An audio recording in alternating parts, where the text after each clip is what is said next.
Carta de Paulo aos Efésios. Abramos lá e vamos receber o que Deus tem para nós nessa carta. Carta de Paulo aos crentes de Éfeso, capítulo de número 3, verso 20 ao verso de número 21. Se você achou, querida igreja, diga amém. Amém. E fiquemos de pé para a leitura da palavra do Senhor. Diz assim a palavra do Senhor Deus: ora, aquele que é poderoso para fazer infinitamente mais do que tudo o que pedimos ou pensamos, conforme o seu poder que opera em nós, a Ele seja a glória na igreja e em Cristo Jesus, por todas as gerações, para todos sempre. Amém. Vou repetir o versículo. Ora, aquele que é poderoso para fazer infinitamente mais do que tudo o que pedimos ou pensamos, conforme o seu poder que opera em nós, a Ele seja a glória na igreja e em Cristo Jesus, por todas as gerações, para todos sempre. Amém. Que Deus nos guarde e nos abençoe com a leitura da sua palavra. A igreja pode tomar assento.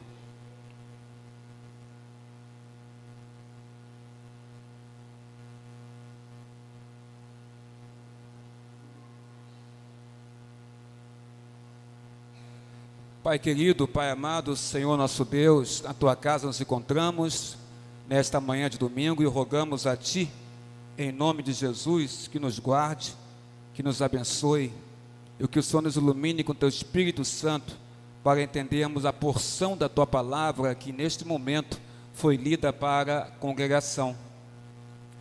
Ó Deus, sabemos que não temos condições, nem suficiência, nem capacidade de entender a sua palavra por nós mesmos.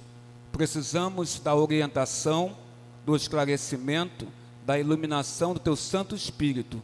E desta forma, Pai, todos nós aqui na Tua casa, em oração, com humildade no coração, reconhecendo que não somos aptos a entender a Tua palavra por nós mesmos, rogamos em o nome de Jesus, que o Senhor nos ilumine com o Teu Espírito Santo, para que assim a igreja e todos que nela estão nesta manhã de domingo, todos nós, iluminados pelo Espírito Santo, possamos entender a porção da Tua palavra, que neste momento foi lida para a congregação. Sê comigo, ó Pai, que Tu colocaste para trazer essa palavra, sê com as minhas fragilidades, debilidades, ó Deus, e me reveste com Teu Espírito Santo, para trazer sim, palavra santa ao Teu povo neste lugar. É o que humildemente Te rogamos, imploramos, suplicamos em o nome de Jesus, agora e para todos sempre. Amém, Senhor nosso Deus. Nós temos aqui uma carta de Paulo ao povo crente de Éfeso, e Paulo, depois de orar por fortalecimento espiritual do povo de Éfeso, e também de orar a Deus pela habitação plena de Cristo na igreja de Éfeso, Paulo ele roga, e você pode observar isso no versículo 14, o verso 14 é esclarecedor para nós, do verso 14 em diante, mostra Paulo orando, mostra Paulo rogando, mostra Paulo suplicando por este povo, e ele começa assim no verso 14, por essa razão eu me ponho, ele, apóstolo Paulo, eu me ponho de joelhos diante do Pai.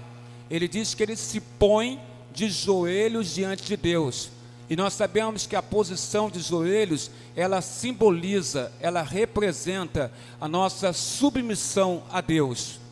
Então, quando alguém se põe de joelhos em oração, ela está apontando, ela está simbolizando a sua submissão ao coração do Pai.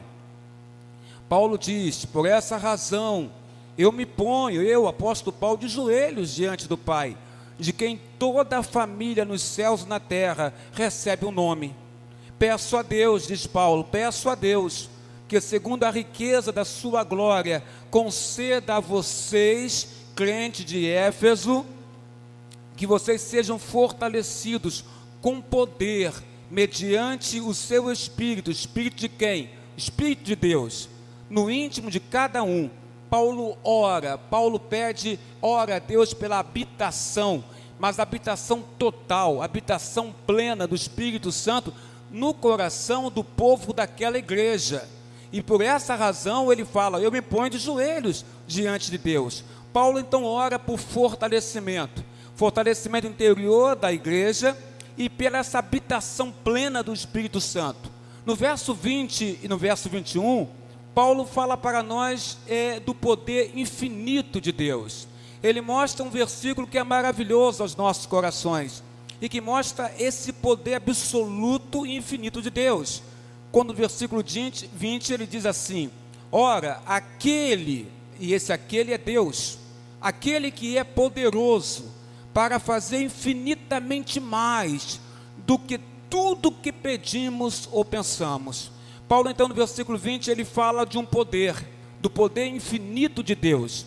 Já no versículo 21 o apóstolo Paulo dedica o seu louvor à glória dele, à glória de Deus, porque no versículo 21 o apóstolo diz assim: a ele, a Deus, seja a glória na igreja e em Cristo Jesus, por todas as gerações, para todos sempre, amém, diz o apóstolo Paulo.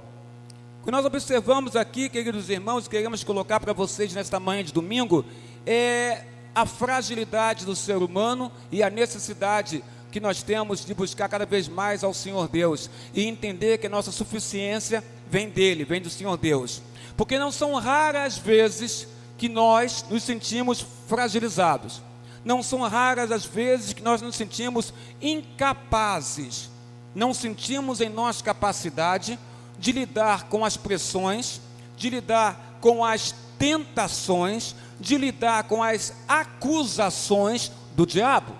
Então vou repetir: por muitas das vezes nós não nos sentimos capazes, ou nos sentimos na verdade incapazes de lidar com as pressões, com as tentações e com as acusações do diabo.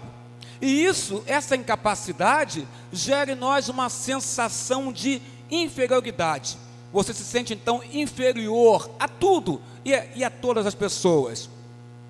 Gera em nós também, além de uma inferioridade, gera em nós uma inaptidão. Eu me sinto inferior às pessoas e às situações, e eu me sinto também inapto, ou seja, não me sinto capaz de resolver ou dar solução em nada que acontece em minha vida. E assim surge em nós um fantasma, o fantasma do desânimo, que muitos crentes possuem também. Ficamos então desanimados. As pressões, as tentações, as acusações do diabo, o sentimento de inferioridade que nós começamos a sentir dentro de nós, a inaptidão que sentimos em nós para dar solução às coisas, faz com que esse fantasma terrível do desânimo venha sobre nós. E desta forma então o apóstolo Paulo, tendo conhecimento do ser humano, do íntimo do ser humano, como o ser humano reage, como ele age, o apóstolo Paulo então, depois de ter orado por temas tão profundos, o apóstolo Paulo declara no versículo 20, ele declara para nós: ora, aquele que é poderoso para fazer infinitamente mais do que tudo que pedimos e pensamos, conforme o seu poder que opera em nós, diz o apóstolo Paulo. Esse versículo deveria estar, irmãos, gravado em nossas mentes. É um versículo que fala da suficiência de Deus. É um versículo que fala para nós, ao contrário do que apregoam os humanistas, este versículo mostra para nós que a ênfase paulina não é no homem, mas a ênfase paulina nesse texto é em Deus. A ênfase paulina não é humanista, mas é cristocêntrica. Ela busca a Deus, ela fala de Deus, ela aponta a Deus. A ênfase paulina aqui mostra para nós, ao contrário dos humanistas, que Deus é poderoso para fazer infinitamente mais das nossas vidas. E ao contrário que os humanistas pensam, através do pensamento positivo, de achar que o homem tem condições de resolver todas as situações, Paulo nos afirma, pela ação do Espírito Santo, pela inspiração do Espírito Santo, Paulo nos afirma nesse versículo 20, que não é o homem que opera, não é o homem que detém todo o poder, não é o homem que pode todas as coisas, não é o homem com a sua capacidade de raciocínio e inteligência que pode resolver todas as coisas, mas Paulo coloca Deus sim, Deus é poderoso, irmão e irmã e amigo visitante, para fazer infinitamente mais daquilo que você pede a Ele e daquilo que você pensa em relação a Ele. Deus pode fazer infinitamente mais sobre a sua vida. Paulo diz, é Deus quem pode fazer, é Deus. O poder e a força se encontram em quem? Diz o apóstolo, o poder e a força se encontram em Deus. Se você reparar o Salmo 62, versículo 11, você vai ver que o salmista também trabalha essa mesma ideia. Ele fala que nas mãos de Deus está todo o poder, ou que as mãos do Senhor detêm todo o poder. Na carta de Paulo aos Coríntios, segunda carta, capítulo 3, versículo 5, e eu vou ler para você aqui, segunda carta de Paulo aos Coríntios, capítulo 3, versículo 5, para aqueles que quiserem anotar. O apóstolo Paulo diz assim: não que por nós mesmos sejamos capazes de pensar alguma coisa, como se essa alguma coisa partisse de nós. Pelo contrário, a nossa suficiência vem de Deus.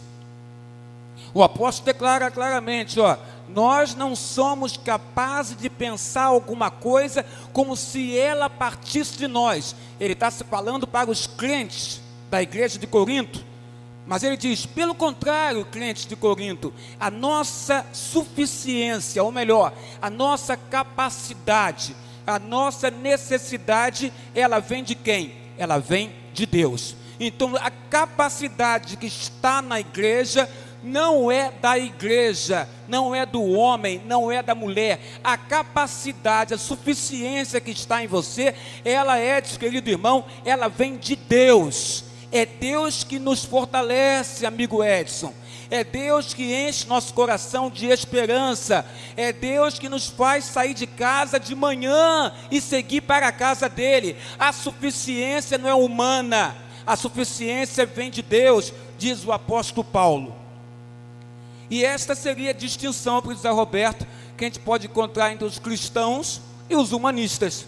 Por quê? Os humanistas enfatizam que o homem pode fazer. Os humanistas, irmã Ana Marçal, enfatiza que o homem tudo pode realizar por ele mesmo, pela força dele. Assim falam os humanistas, que o homem tem total condição de dar solução para todas as coisas, através do pensamento positivo. Mas o apóstolo Paulo mostra para nós cristãos, e ele enfatiza isso no versículo 20 de Efésios capítulo 3, ele enfatiza para nós aqui, que os cristãos podem tudo sim, mas naquele que nos fortalece. Filipenses capítulo 4, versículo 13, posso tudo sim, mas em Deus, em Cristo, naquele que me fortalece, eu tenho total condição de realizar todas as coisas. Sem Deus, o ser humano não é nada. Deus que nos criou, Deus que nos fez existir, Deus que já sabia o nosso nome antes mesmo de nascermos para essa terra, Deus já sabia como nós seríamos antes de sermos gerados no ventre de nossa mãe.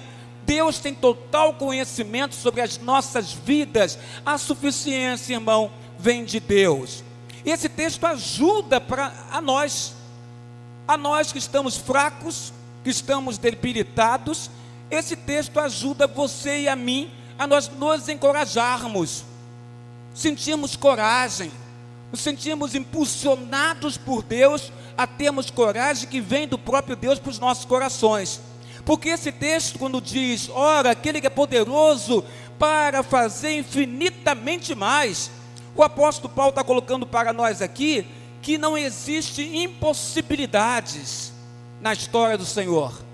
Não existe nada que Deus não possa realizar, não possa fazer. Nós, homens, temos dificuldade e limites de coisas que podemos fazer, mas Deus não tem limites. Deus não tem impossibilidades para Ele. Existe alguma coisa demasiadamente difícil que Deus não possa fazer? E a própria Bíblia responde para nós: Deus pode todas as coisas, pode realizar todas as coisas. Muitas das vezes, irmãos e amigos visitantes, por falta de fé, ou pela fragilidade da nossa fé, pelas dúvidas que nos assaltam o coração e assaltam a nossa mente, nós nessa hora facilmente limitamos o poder de Deus, por causa da falta da fé, por causa da fragilidade da fé, ou por causa das dúvidas que nós enfrentamos. E aí nós começamos a estabelecer limites para aquilo que Deus pode fazer. E eu vou dar um exemplo muito prático para você aqui, que você vai reconhecer quando eu falar. Muitas das vezes nós temos pessoas em nossas casas que não estão convertidas a Cristo, a Jesus, e começamos a orar a Deus para que Deus converta o coração do nosso esposo, esposa, filho, pai e mãe. Começamos a orar, mas no meio da oração, nós começamos a falar assim: Senhor, em relação ao meu esposo, a minha esposa, meu filho, minha filha, meu pai, minha mãe, Senhor, converte o coração dela, o coração dele, ó Deus amado, derrama teu Espírito Santo sobre ela, anuncia Cristo ao coração dele e dela, para que ela receba Jesus. Essa é a oração que fazemos. Mas no meio da oração nós falamos assim: Deus, mas eu sei que esse meu esposo é difícil, eu sei que essa minha esposa é difícil, eu sei que este meu pai, minha mãe, meu filho, minha filha é uma pessoa difícil. E nessa hora nós estamos fazendo o quê? Nós estamos limitando o poder de Deus. Você ora, você pede, você suplica, pede para Ele agir, mas ao mesmo tempo que você pede para Ele agir, você está informando a Ele que você entende que aquela pessoa que você quer que ela sofra a conversão para Cristo é uma pessoa difícil, dando a entender que Deus não teria condições de alcançar essa pessoa e transformar a vida dela. Por falta de fé, muitos então se sentem o quê? Se sentem abatidos. Por falta de fé, ou fragilidade na fé, ou pelas dúvidas que assombram essa pessoa, ela se sente abatida, ela se sente, Dagmar e Luiz, desanimado ou desanimada. Mas Deus vem para dizer para nós nesse texto algo estupendo, algo maravilhoso. Deus vem para dizer o seguinte: irmão, irmã, filho, filha, as coisas podem melhorar. Guarda isso no seu coração. Deus vem para te dizer em Efésios 3, versículo 20: as coisas podem melhorar. Acaso para Deus haverá alguma coisa demasiadamente difícil que Ele não possa fazer? Se Deus não faz, irmão, é porque dentro dos projetos dEle, dos planos dEle, da soberania dEle, Ele não quis fazer. Se Deus não fez acontecer, é porque Ele não quis fazer. E sempre que Deus age assim, Ele tem um propósito em relação às nossas vidas. Quando nós suplicamos algo para Ele, e quando Ele não faz acontecer, Deus tem um motivo, um propósito para não ter feito acontecer aquilo que você pediu. As coisas só não acontecem se não for da vontade do Senhor, quando nós pedimos a Ele. Deus, nosso Deus, é aquele que sossegou o mar. As ondas eram altas, mas o Senhor, com a sua palavra, sossegou as ondas, sossegou o mar. Deus é aquele que cura os enfermos. Quantos e quantos enfermos da Bíblia Sagrada, e quantos enfermos durante os séculos dos séculos dos séculos, que já se passaram, que Deus simplesmente não curou esta pessoa. Deus é aquele que cura os enfermos, Deus é aquele que ressuscita os mortos, faz a vida voltar para o corpo de alguém que já faleceu. Nós nunca podemos, igreja, limitar o poder de Deus, ainda que haja fragilidade da nossa fé, e ainda que estejamos abatidos, desanimados pelas circunstâncias não favoráveis que acontecem em nossas vidas, não temos como limitar o poder de Deus, porque o poder do Senhor não pode ser limitado por nós. Estabelecemos limites para Deus, quando na verdade não há limites para Deus. Paulo, sabedor disso, olha para os crentes de Éfeso, manda uma carta para eles, e nessa carta que Paulo ora por eles, Paulo diz: ora, crentes de Éfeso, aquele que é poderoso para fazer infinitamente mais de tudo que pedimos a Ele ou pensamos, conforme o seu poder, que opera em mim, que opera em você e que opera em nós. Nós podemos pegar esse texto, então, esse versículo, e dividir de duas formas. Podemos dividir da seguinte forma: em primeiro lugar, o poder de Deus é infinito, porque Ele fala para fazer infinitamente mais. Quando o apóstolo Paulo faz essa afirmação, nós somos levados a sonhar, ou nem a sonhar, a caminhar pelos fatos acontecidos ao longo da história de Israel. Nós então vamos na história de Israel e observamos a perplexidade de Moisés, a perplexidade também de Sara, mulher de Abraão, a perplexidade de Maria, mulher de José, no Novo Testamento. Observamos a perplexidade dessas pessoas, porque Deus para elas pergunta a mesma coisa: acaso existe coisa demasiadamente difícil para mim?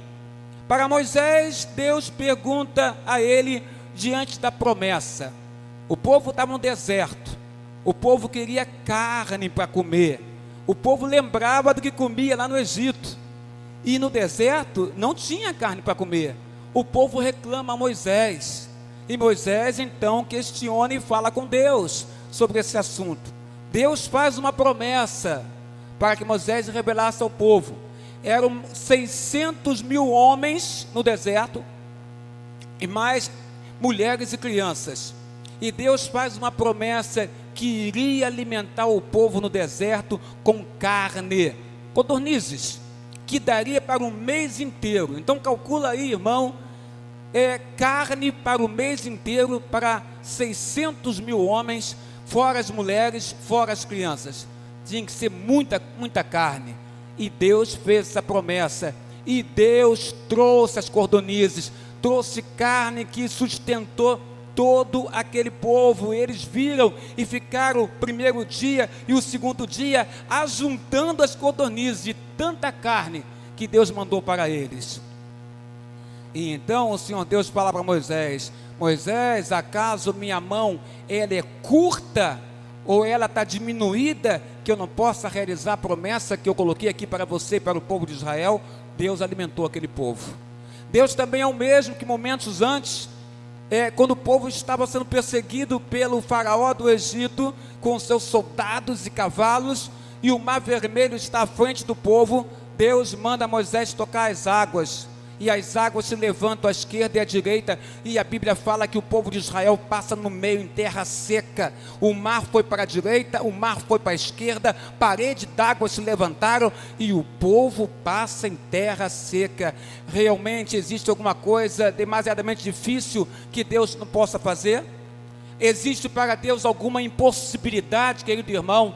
Por isso, na hora que você estiver desanimado, abatido e de alguma forma entristecido, pense naquilo que Deus pode fazer e guarde o versículo 20 no seu coração e recite ele para o seu coração: aquele que é poderoso para fazer infinitamente mais do que tudo que nós pedimos e pensamos. Para Sara, mulher de Abraão, Deus diz que ela aos 90 anos teria um filho. 90 anos, irmãos. Sara ri. Abraão com 100, Gênesis 17, versículo 17, Abraão ri. Nesse momento também, era algo biologicamente impossível. Um homem de 100, uma mulher de 90 anos, e poder então ter um filho, era algo biologicamente impossível. Mas Deus os desafia. Se é promessa dele, se ele está falando, ele haveria de dar meios para que isso acontecesse. E Sara, apesar de rir, e Abraão, apesar de rir também, Sara então fica grávida, porque para Deus não há impossíveis. O pai da fé, Abraão, precisava aprender uma coisa básica. Abraão precisava aprender a ter fé, e ele era o pai da fé, mas ele precisava aprender a ter fé, a confiar mais em Deus. Coloco isso para você e coloco isso para mim. Nós também temos que aprender a ter mais fé em Deus. Nós também temos que aprender a confiar mais em Deus. Nós temos que aprender a ler os versículos da palavra do Senhor, os textos da palavra do Senhor, meditar, refletir, raciocinar, pedir a ajuda do Espírito Santo e entender que se Ele fala que Ele é poderoso para fazer infinitamente mais do que você pediu ou pensou, Ele pode fazer. Você pensou em alguma coisa e Deus diz, através da boca de Paulo, eu posso fazer mais do que você pensou.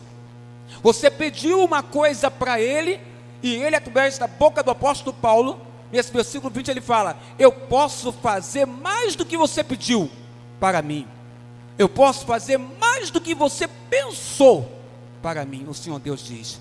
Esse versículo é o versículo que você tem que guardar na sua mente, no seu coração. É Ele que vai te socorrer. Palavra de Deus. Quando você estiver desanimado, abatido, você vai se lembrar que o teu Deus pode fazer todas as coisas.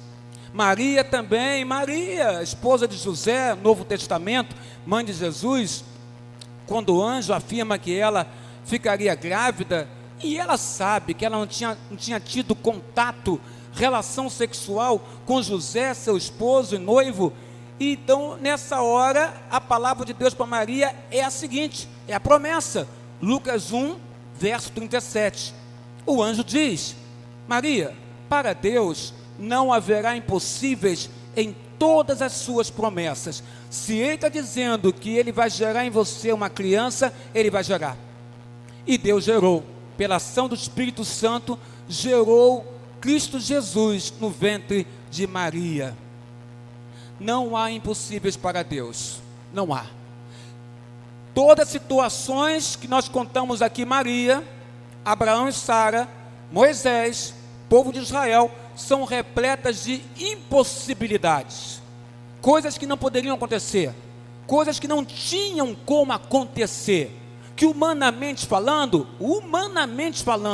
não poderia acontecer. Uma mulher que não teve relação com o homem naquela época, ter filhos, não poderia acontecer. Gerado pelo Espírito Santo, aconteceu. O mar se abrir em duas bandas, esquerda e direita, não poderia acontecer. Porque depois que o povo passa e os soldados do Egito querem passar também, o mar se desfaz e cai sobre eles. Então você vê que é poder de Deus. Toca as águas, Moisés, diz o Senhor. Não poderia acontecer.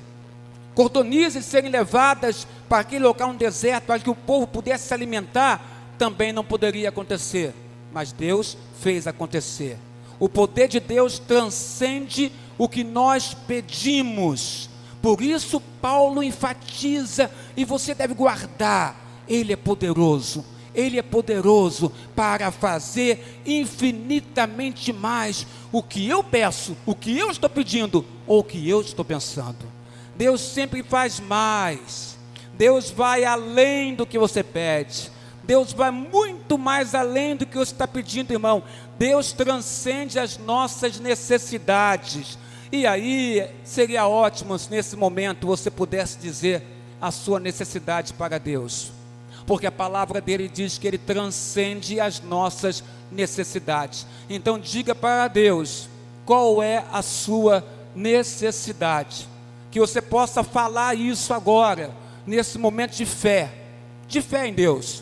Diga para Deus, qual é a sua necessidade. Feche seus olhos aí no banco da igreja, e por alguns segundos, diga para Ele qual é a sua necessidade, porque Deus transcende os nossos pedidos, e Ele vai além do que nós pedimos.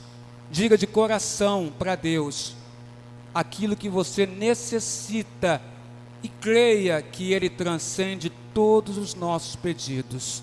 Acredite e fale com o Senhor neste momento. Alguns segundos da igreja falando com Deus.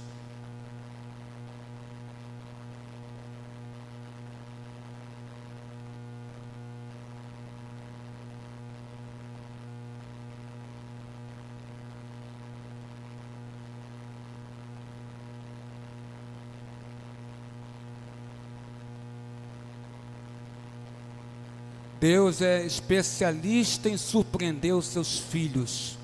Deus surpreende a nós em cada dia, e Ele é mestre. Você pensa que Ele não vai fazer, você pensa que você começa a colocar limites na ação dEle, e Ele te surpreende realizando coisas que você achava impossíveis de acontecer. Por que acontecem essas coisas? Porque o poder dele opera em nós. Paulo disse isso. Ele fala, tudo que pedimos ou pensamos, conforme o seu poder que opera em nós. O poder de Deus não é abstrato, não é uma coisa que você não possa tocar. Não, o poder de Deus é algo material, é algo que se transforma, que se materializa nas nossas vidas. Quando a gente deseja, quando a gente ora, quando a gente pede, o poder do Senhor Deus, ele se manifesta, se for da vontade de Deus, nas nossas vidas. E o que nós pedimos, desejamos e oramos, tem que estar de acordo, coerentemente, com aquilo que é a vontade do próprio Deus. Se eu orar algo, pedir algo de acordo com a vontade de Deus, pode ter certeza que o poder de Deus vai operar em mim, vai operar em você também. O nosso desejo tem que ser santo, para começar. Nosso desejo tem que ser genuíno. Mas como é que poderia ser santo e genuíno?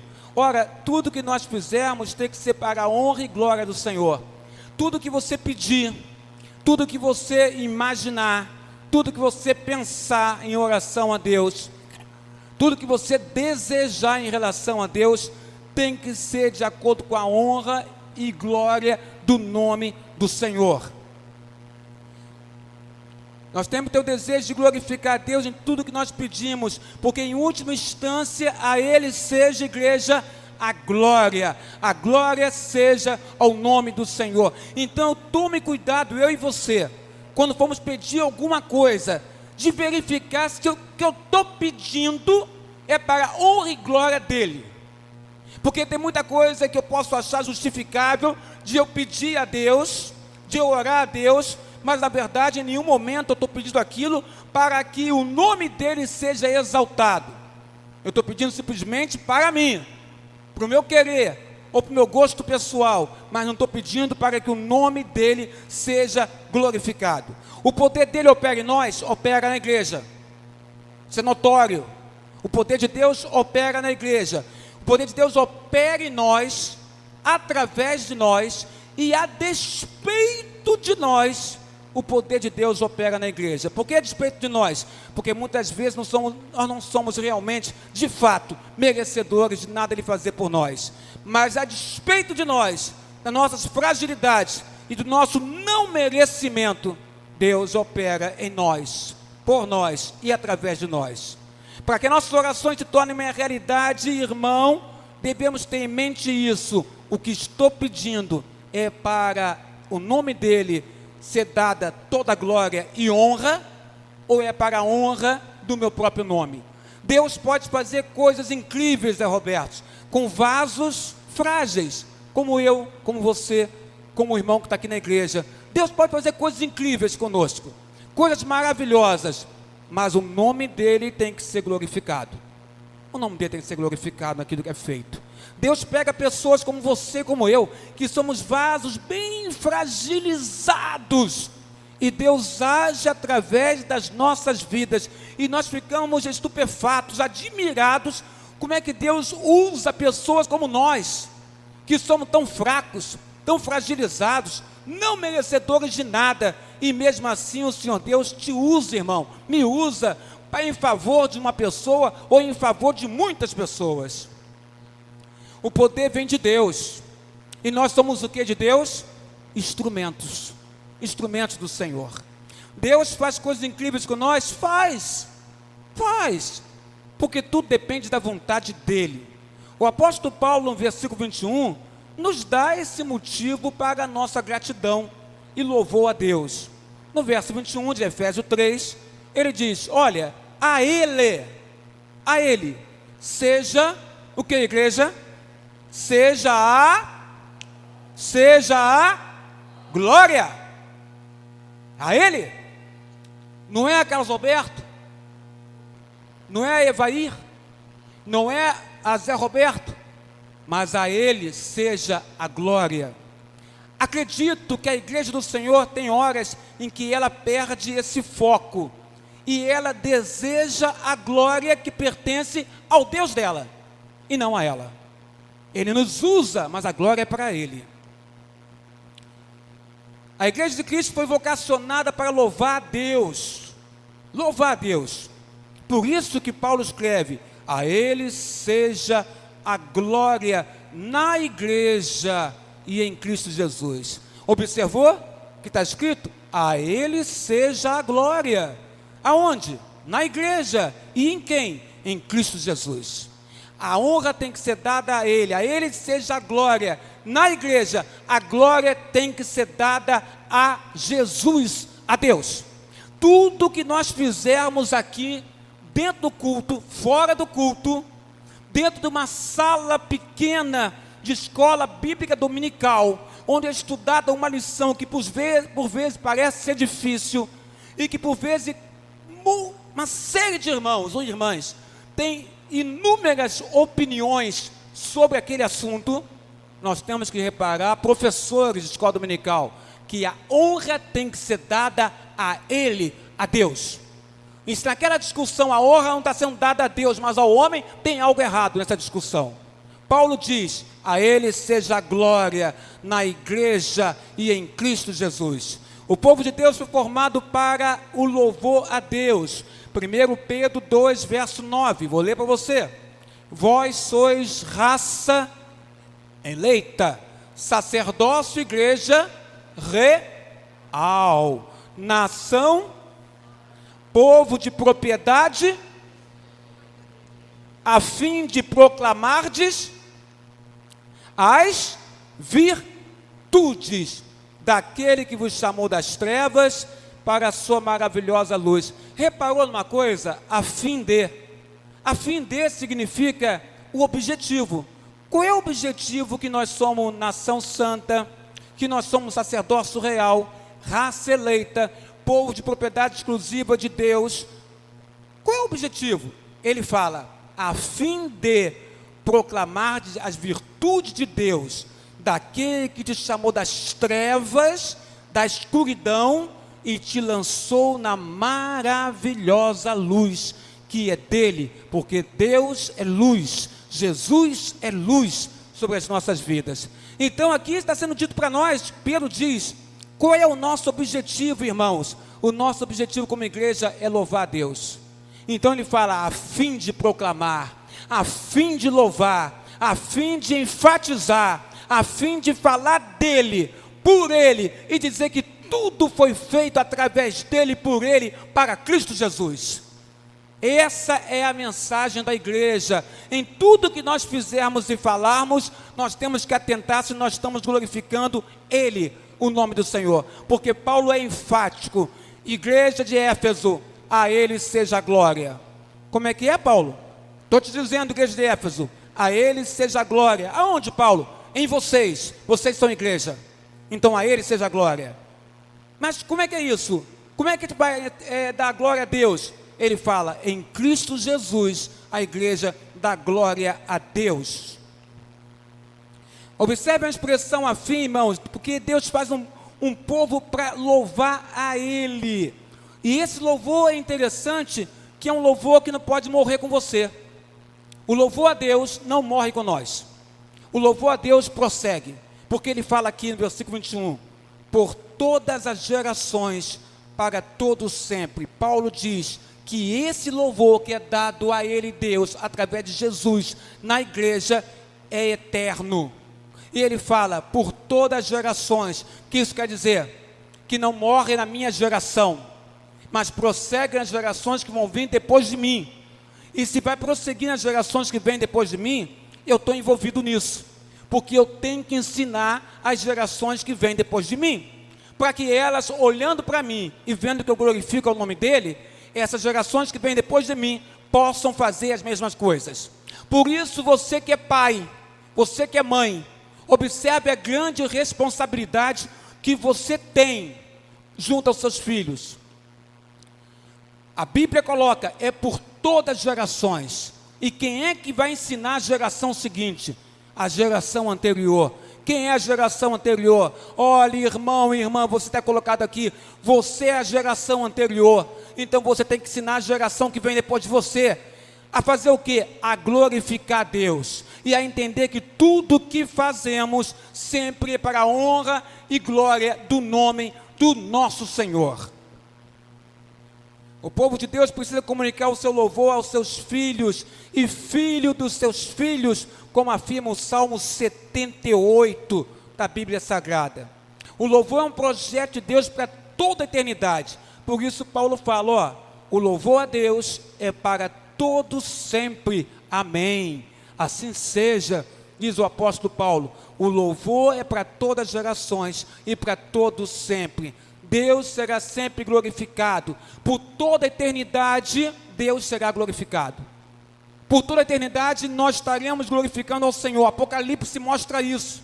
A igreja, os salvos, as almas, glorificando o nome do Senhor no reino dos céus. Apocalipse mostra tribos, povos, nações, culturas diferentes, adorando a Deus por toda a eternidade. Milhares e milhares e milhares e milhares e milhares e milhares de pessoas exaltando a glória do Senhor e bendizendo o seu nome. E se assim acontece nos céus, tem que acontecer na igreja também aqui na terra, porque a igreja aqui na terra, irmãos, é uma agência, uma embaixada do reino dos céus. O culto que fazemos a Deus aqui na terra é uma cópia do culto que acontece no reino dos céus ao Senhor nosso Deus. O que fazemos aqui, irmãos, estamos copiando o que acontece nos céus. Nossas realizações, irmã Fátima, é para a glória de Deus. Tudo que fizerdes, faça para a glória de Deus. Ah, Senhor, então quando eu pregar, para a glória de Deus. Ah, Senhor, então quando eu cantar, para a glória de Deus. Ah, Senhor, quando estiver então fazendo uma oração, para a glória de Deus. Ah, Senhor, quando estiver na rua ajudando uma pessoa, é para a glória de Deus. O perigo nas realizações é nós usurparmos o que é de Deus. Tem hora que nós estamos, e isso acontece muito, muitas vezes o púlpito do Senhor é feita uma pregação, mas não é para a glória de Deus, é para a glória de quem está pregando aquela pregação. E muitas vezes você concorda com isso. Como é que eu concordo, pastor? Quando você sabe que é o fulano que vai pregar e você não vem porque é o fulano, então nessa hora você não está glorificando o nome do Senhor. Porque o fulano que está ali, independente de gostarmos ou não, irmão e irmã, esse fulano que está ali, nós temos que orar para que Deus fale através dele ou dela. O perigo nas realizações é usurpar a glória que pertence ao Senhor. Aquele que vem aqui à frente para pregar, para o seu nome ser exaltado, está errado diante de Deus. Aquele que está lá fora ajudando uma pessoa necessitada, mas faz aquilo para que a pessoa valorize o nome dele ou dela que está ajudando, está fazendo erradamente e não está glorificando o nome do Senhor.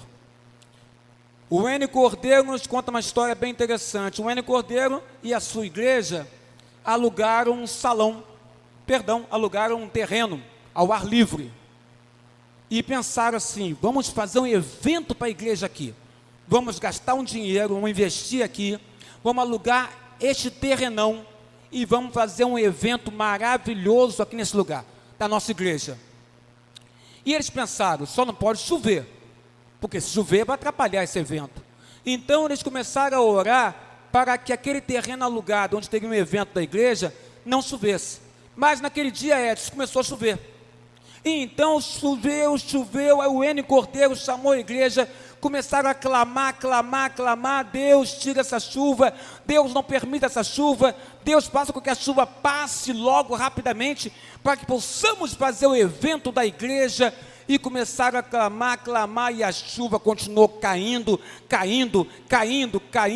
e o evento então foi prejudicado, porque seria ao ar livre e não pôde ser realizado. O N. Cordeiro então orou a Deus e falou assim, Senhor Deus, disse que estava no coração dele, Senhor Deus, a igreja orou, eu orei, para o Senhor parar com essa chuva, para que o evento acontecesse da igreja, e o Senhor não parou a chuva, o Senhor não nos atendeu, e a chuva continuou, e o evento foi prejudicado da igreja, e não podemos fazer nada. O N. Cordeiro estava enraivecido com Deus, porque Deus não parou a chuva. Então Deus falou ao coração do homem chamado N. Cordeiro.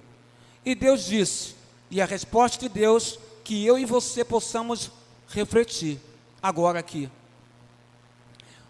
Você nunca pediu, disse Deus, você nunca pediu a minha presença neste evento. Você apenas pediu para que a chuva não viesse. Quantas orações eu e você fazemos assim? Para que as coisas aconteçam, porque nós queremos que ela aconteça, e para que seja maravilhoso, para que todos gostem do que vai acontecer na igreja, no evento, mas em nenhum momento nós pensamos em Deus. Pensamos em Deus para que Deus faça o evento acontecer e que seja maravilhoso. Mas não pensamos em Deus entendendo que aquele evento é para Deus, é para o Senhor. Então Deus continuou a falar no coração do N. Cordeiro e disse assim: tenho a impressão, N, que se não chovesse e eu, Deus, não estivesse presente, você continuaria contente, porque não está chovendo e o evento da igreja poderia acontecer, mesmo que eu, Deus, não tivesse presente, disse o N. Quantos eventos que o seu departamento, que a sua comissão, que a sua sociedade interna realiza dentro e fora da igreja, e que muitas das vezes nós estamos preocupados com diversas coisas, para que aquilo aconteça e dê certo, mas em nenhum momento estamos preocupados em requerer a presença de Deus naquele lugar, porque nós queremos glorificá-lo naquele trabalho. Aí eu me lembro de Laodiceia, Apocalipse, capítulo 3, versículo 20. Jesus na porta disse: eis que estou à porta e bato. Se alguém ouvir a minha voz e abrir a porta, entrarei e cearei com ele e ele comigo. Jesus fala isso para a igreja da Laodiceia. Ele diz: igreja, eu não estou com vocês, eu estou à porta, eu quero entrar na vida de vocês. Este é o perigo da igreja, irmãos. O perigo da igreja é esquecer que tudo que fazemos é para a glória de Deus. O perigo da igreja é achar que o que nós fazemos para a nossa glória. Portanto, quando terminar esse culto e começar a escola dominical, e você se assentar na classe e estiver diante da sua professora, do seu professor, naquilo que você for falar, em primeiro lugar, pergunte a si mesmo se aquilo que você vai falar é para a honra e glória do Senhor. Pergunte para si mesmo se aquilo que você está ouvindo o professor discursar na lição de hoje, se aquilo faz ressonância com você. Procure perguntar isso a você mesmo, porque eu digo uma coisa para você, irmão: um culto sem a presença de Deus não vale de nada. Um culto sem Deus presente não vale de nada. É um ajuntamento de gente, mas não vale de nada porque Deus não está presente. Um culto sem a presença do Senhor nada significa, porque Deus deve ser o centro. Todas as nossas atividades, agenda, programas, retiros, eventos, por mais interessantes e maravilhosos que sejam, sem a presença de Deus, nada vale, nada vale. E não esqueça que esse Deus que o apóstolo Paulo fala, seja ele dada toda a glória, é o Deus também que Paulo fala assim para o seu coração: ora, querido irmão e irmã, aquele que é poderoso para fazer infinitamente mais do que tudo que pedimos ou pensamos, conforme o seu poder que opera em nós. Ele é o Deus Todo-Poderoso e Ele pode fazer por ti infinitamente mais do que você pensa, do que você pede para Ele. Mas tudo tem que ser feito para a honra e glória do seu nome. Que Deus abençoe a congregação com essa palavra, em nome do Senhor Jesus Cristo, nesse lugar.